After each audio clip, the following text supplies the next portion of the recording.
The power of unity. The power of unity. ይሄ ኢንተርናሽናል ስቴዲየም የሃላባ ብቻ ሳይሆን የመላው ኢትዮጵያ ነው። የመላው ኢትዮጵያ ነው። በዚህ ሂደት ውስጥ ኢትዮጵያዊነት ልዩነት ውበት፣ ይሄ ጌጥ ደግሞ እንዲህ በትርጉም በተጨባጭ በልማት ሲገለጽ አገር መገንባት ማለት ይሄ ነው። ስለዚህ በአንድነት ስሩ፣ አንድ ሆናችሁ ስሩ። ከምባታ ሀዲያ ሃላባ ነው አትበሉ። አንድ ከሆኑ ብዙ ነው። አንድነት ኃይል አንድ ከሆኑ ብዙ ነው። ትንሽ ሆነ አንድ ካልሆነ ብዙ ሆነ ትንሽ ነው የሚሆነውና አንድነት ኃይል የሚባለው ዘንድሮ ያየነው እዚህ ደቡብ አፍሪካ ከገባን ጀምሮ ያየነው ብሔራዊ ትርክት ማለት ይሄ ነው። ዛሬ እዚህ ላይ እየተሳተፈ ያለው ሁሉም ዜጋ አንዲት የኢትዮጵያ ልጅ ነው። ስለዚህ ይህ ስቴዲየም የሁላችንም መገለጫ ነው ማለት ነው። እናንተ ከማምጣታችሁ በፊት የነበሩ አስተሳሰቦች ማዕከላዊ ክልል ከሆኑ በኋላ ብዙ አስተሳሰቦች ታርመዋል። አንድ እየሆኑ ነው። አንድነትን ነው እየገነባን ያለው። በጋራ መብላት፣ በጋራ ማልማት መገለጫችሁ ስለሆነ ይህንን አጠናክራችሁ እንደምትቀጥሉ እምነቴ የጸና ነው።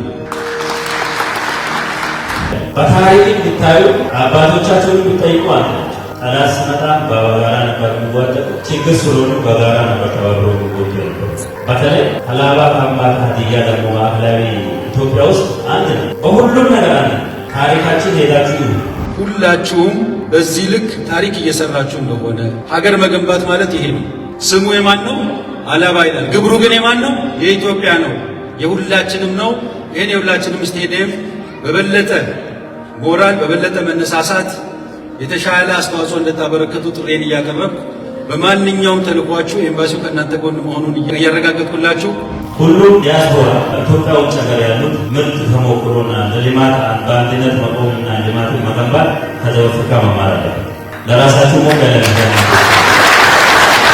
ስለዚህ በደቡብ አፍሪካ የሚኖር መላው ኢትዮጵያዊ ይህንን ስቴዲየም እውን በማድረግ ረገድ የራሳችሁን አሻራ የምታበረከቱበት እዚህ አካባቢ ያላችሁ ተመስገን እና አድማሱ ኮሚኒቲው በሙሉ የምታደርጉት ጥረት እናንተ እዚህ መኖር ህብረ ብሔራዊነታችን የሚያረጋግጥ በመሆኑ ተጠናክራችሁ ልትቀጥሉ ጥሬን አከብራለሁ። አላህ ይስጥልኝ። አመሰግናለሁ።